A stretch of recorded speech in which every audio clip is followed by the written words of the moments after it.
Aliás, quando assisti aquilo, eu tinha bem a idade do menininho, e aí meus familiares falaram assim, olha o Guilherme, o filme, porque eu tinha as mesmas crises, os mesmos estados de pânico que aquele menino passava, eu tinha o cabelo tigelinha também, loirinho, então a minha família falou, olha o seu filme aí, ó. Guilherme Romano afirma não acreditar ser a reencarnação de Emmanuel, mentor de Chico Xavier. Na primeira parte da entrevista, ele fala de sua mediunidade. Durante muito tempo foi difícil distinguir espíritos de encarnados porque eles apareciam exatamente como eu estou vendo vocês. No caso de espíritos infelizes, aparência bestial, aparência monstruosa, e isso que me causava pavor, porque eles estavam ali quase que fisicamente aparentes, né?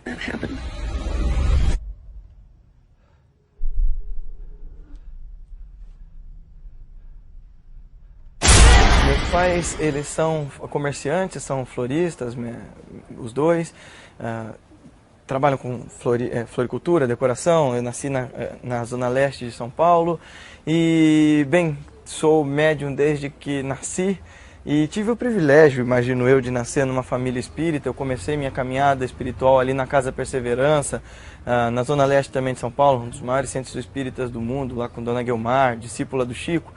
E desde muito cedo começaram manifestações mediúnicas muito claras, distintas e intensas em mim. Vou dizer que Hollywood deve se inspirar muito no plano espiritual para colocar seus monstros na tela. Ou talvez eles entrem na sintonia dessas criaturas e coloquem ali.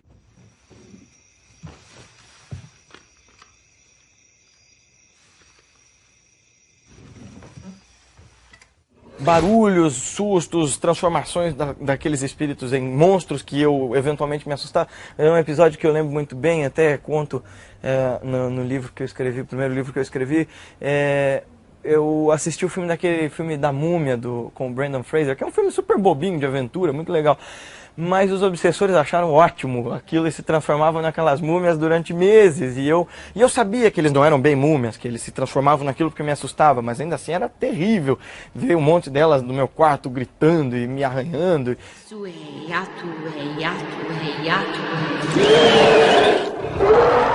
Eu vou dizer que os espíritos que mais me davam medo não eram nem aqueles que vinham com bocarras e dentes, essas aparências animalescas.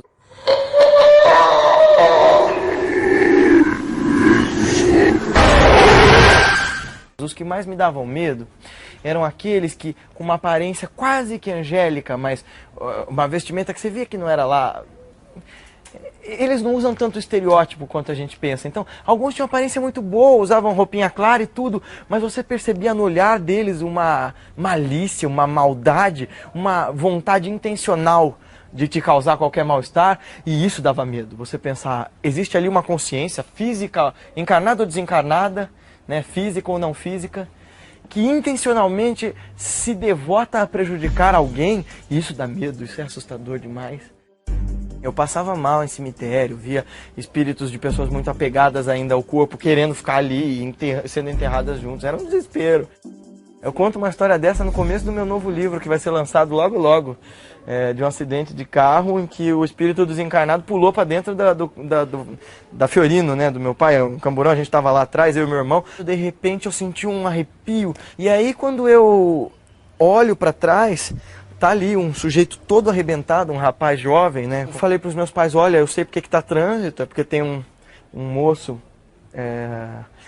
ferido aqui, ele morreu no acidente. O rapaz começou a conversar comigo, quem disse que eu morri? Ele caiu no choro, claro, imagina, você morreu, lide com isso. Eu via muitas coisas assustadoras, eu via as criaturas que acompanhavam pessoas com os problemas, eu via as criaturas que tentavam me assustar, me atrapalhar. Acho que isso era quase cinematográfico o negócio, chegou um momento de eu questionar até a sanidade. O médium Guilherme Romano fala sobre a linha tênue entre mediunidade e loucura. Eu até fui, por vontade própria, em psicólogos e psiquiatras num certo momento da minha vida. Chegou uma hora em que eu fiquei super saturado das doutrinas, super saturado de todo mundo achar que sabia dizer o que eu tinha que fazer e o que eu era. E eu passei por vários tipos de psicólogas, desde aquelas místicas que têm estátuas de vários deuses e divindades hindus e mentor e índio, até aquelas que eram absolutamente céticas, né? E elas todas começavam questionando essa possível mediunidade. E é engraçado porque eu começava nas psicólogas recebendo consulta, Passava um tempo e eu estava dando consulta para elas. Eu estava ali conversando com a psicóloga e ela disse assim, vem cá, eu tô montando uma escola infantil e pergunta aí para teus espíritos se vai dar certo. 17 para 18 anos eu tive uma crise muito forte, uma crise quase que suicida, questionando todas essas verdades, questionando meus valores, questionando essa realidade outra que eu vivia, que não era essa física. Então eu fui lá fazer tomografia, fazer mapeamento do meu cérebro para saber se eu não era esquizofrênico. Aí quando não saiu nada, eu falei, olha, talvez eu seja um anormal diferente. A linha entre a mediunidade e a loucura ela é muito tênue. O médium precisa estar muito equilibrado para conseguir saber distinguir. Acho que um ser humano normal também precisa estar sempre muito equilibrado para saber distinguir aquilo que é fenômeno da tua psique e aquilo que é realidade de fato. Se você mapear o cérebro de um médium e de um esquizofrênico, o Dr. Sérgio Felipe faz esses trabalhos lá na USP, ele é psiquiatra, ele faz esses estudos, ele vai ver, olha, as áreas do cérebro que são estimuladas durante um transe mediúnico são completamente outras daquelas que estão em distúrbio durante um surto psicótico, durante um surto esquizofrênico, por exemplo. Eu sou estudante de filosofia na Universidade de São Paulo, sou escritor e palestrante. Eu escolhi fazer filosofia depois de ir para a Índia, né? O que acontece? Eu estava fazendo cursinho, eu estava certo de que eu queria fazer direito na faculdade e meu mestre, um dos espíritos que me acompanha, meu guru, Shri Shivaharyananda, ele disse para mim assim, você vai para a Índia. Eu não tinha dinheiro, eu não tinha passaporte, eu nunca tinha viajado para o exterior, só sabia inglês. Estávamos em março, ele disse, em julho você vai. 15 dias depois as pessoas vieram me procurar, pessoas que eu nunca tinha visto, para me oferecer a viagem. Eu fui sozinho com 18 anos lá, vivi uma série de experiências muito intensas que mudaram tudo, removeram aquela crise. Eu surto efeito, eu passo pelo surtimento do efeito dessa peregrinação até hoje. E quando eu voltei, eu disse, eu quero dedicar minha vida à espiritualidade. Eu sou presidente e cofundador da Irmandade Luz da Nova Alvorada, uma casa que junta preceitos espiritualistas do espiritismo junto com o Vedanta e com o Yoga, e que depois de uma série de descobertas minhas se tornou parte do meu viver, da minha busca, do meu sacerdócio, do meu caminho. O que a gente mais trabalha lá são os passes e tratamentos, as turmas de meditação e os contatos diretos com esses mestres que falam sobre isso. Mensagens de desencarnados e de parentes próximos, elas vêm na medida em que isso se torna muito necessário e muito latente. De repente você, por exemplo, chega com algum ente querido teu querendo se comunicar e aquilo é tão forte, tão poderoso que os mestres dizem, bom, estamos autorizando, vai. E aí eles psicografam, dão detalhes da vida das pessoas, mas isso não é mediante uma sessão programada, nada de fotos Na verdade a gente só pede assim, quando acontece, fala, olha, me traga uma foto da pessoa para eu poder mentalizá-la caso venha alguma notícia. Mas não nada de ficha com nome, com descrição, nada disso, e as mensagens vêm. História do Emmanuel. Eu conheço as minhas últimas encarnações e tudo que os meus mestres me mostram aponta para que isso não seja coerente. Chico Xavier previu que o seu mentor, Emmanuel, reencarnaria em família espírita em São Paulo, seria professor e manifestaria na infância dons mediúnicos. Guilherme responde se ele poderia ser o iluminado. Há uns anos atrás, voltou à tona o meu vídeo lá na Ana Maria Braga. E eu fui para lá em 2007, se eu não me engano. Eu tinha 13 anos. E hoje eu tenho quase 22. Só que esse vídeo voltou à tona agora. E parecia, foi o vídeo, eles começaram a anunciar, o vídeo faz 2 anos que passou, quando voltou há um tempo ali, acho que foi em 2012, né?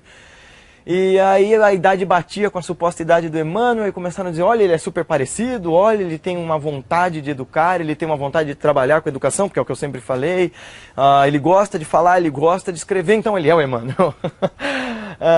E aí os meus mentores, os meus mestres dizem, olha, para com essa história. Se é ou se não é, mais uma vez, isso não é importante. Não bateria a idade, né? O Chico, teoricamente, conheceu esse menino com 1 ano de idade em 2001, mas toda vez que eu chego em algum lugar, as pessoas chegam para mim e dizem assim, você é o Emmanuel? Eu digo assim, não sou, já chego já falando que não sou. Aí a pessoa fala assim, já teve várias pessoas que disseram para mim assim, você pensa que me engana? Eu falo, olha, se eu te engano eu não sei, talvez eu esteja enganando a mim mesmo e também não saiba. Porque tudo o que eu vivi, das experiências mais simples às mais absurdas, me mostram que não encaixa e também não teria por que isso ser importante. Mas aí existem um monte de rumores. Se você procurar na mesma internet que fala que eu sou Emmanuel, tem uma senhora que não se identifica que diz, ele é de uma cidade tal, eu estive jantando com ele essa noite, a família é muito discreta, o Chico conhece, é uma família abastada que dirige um centro espírita lá. Eu tenho memórias vívidas de mais ou menos 20 encarnações, memórias tão claras como o que eu comi ontem. Eu sempre fui alguém muito integrado, muito engajado com o poder. As únicas vidas em que eu dei certo, vamos dizer assim, foram aquelas que eu passei aos pés do meu mestre, o mesmo que vem me acompanhando ao longo de todas as vidas. E na última encarnação dele, durante o comecinho do século XX, eu estive do outro lado do mundo fazendo qualquer outra coisa não muito proveitosa, enquanto ele estava ali. Aliás, essa é outra coisa que me faz pensar que eu não sou Emmanuel. Enquanto o Emmanuel já estava fazendo seu trabalho com o Chico, eu estava encarnado, né? Até o fim de alguns anos aí, no começo do século XX. Em Roma, você teria vivido como, você sabe? Da forma mais opulenta, rica, ensimesmada e autoritária possível. O Espiritismo vai dizer que não existem acasos, né? Mas eu vou dizer que São Paulo é uma cidade mais populosa do país. Tem 12 milhões de habitantes só ali na capital. A possibilidade de haver mais meninos médiuns ali do que em outras cidades, eu acho que estatisticamente falando é muito grande. Nossa salinha na Irmandade, eu atendo as pessoas em aconselhamento fraterno, em consultas e tudo mais, entrevistas, e é cada vez mais latente a presença de meninos e meninas muito jovenzinhos que vêm com mediunidades tão ostensivas quanto a minha. Eu o vi uma vez, alguns anos depois do desencarne dele, mas foi só uma visão. E agora, fisicamente falando, não. Eu fui... A minha primeira orientadora espiritual foi uma discípula direta dele, que foi Dona Guilmar de Albanese, ali da Casa Perseverança.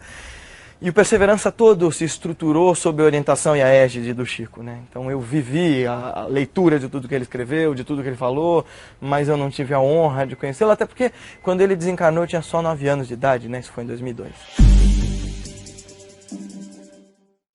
Mais uma vez, depois das minhas vivências com os mestres do Extremo Oriente, eu passei a questionar muito o valor e o fim útil de todas as coisas.